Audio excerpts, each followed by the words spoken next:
you were 19 years old, and you really thought an 11-year-old was 17? I really did.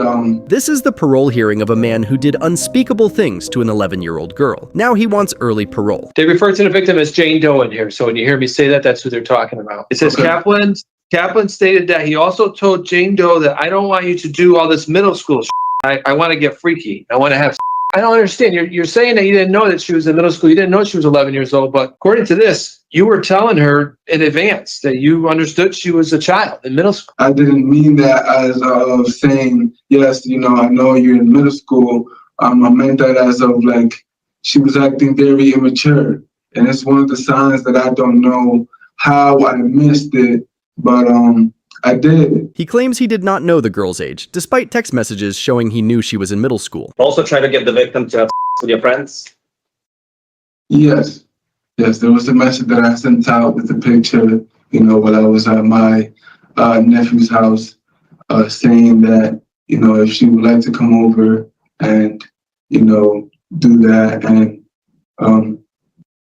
if I remember right, she had agreed and asked for the address, but nothing ever happened. Because I saw that in your interview with the parole officer, you mentioned that it was a joke, but in fact, it was not a joke.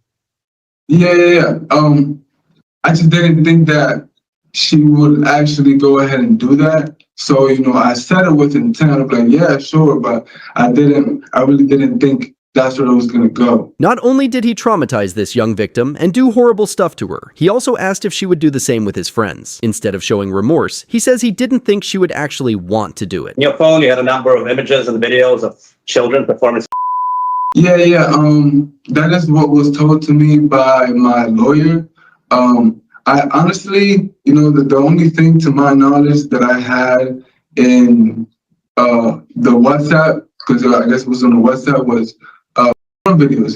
There was a group chat in there that, which is regularly just have and send videos. And for a while, I just didn't look at it, I just didn't use the app. And when the officers had checked my phone, I guess they had found videos in there. I don't, from what I think, that it's a group of people that can send whatever they want. So I honestly, yes, it's something that was definitely there. That is what they found, but I don't know. I couldn't have.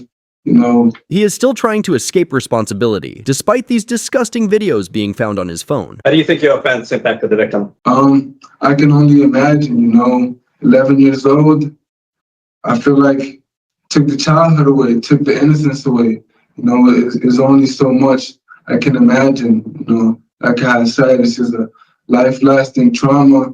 I can only imagine how can it affect, her relationships in the future, or just how she interacts with people, how she might feel about herself. He admits that the victim will have life-lasting trauma because of his actions, but he still thinks he deserves early parole. Okay, in regards to Angel Kaplan, inmate number 444177, I make a motion to deny discretionary parole. Fortunately, he was denied parole. Do you think they made the right decision? Let me know in the comments.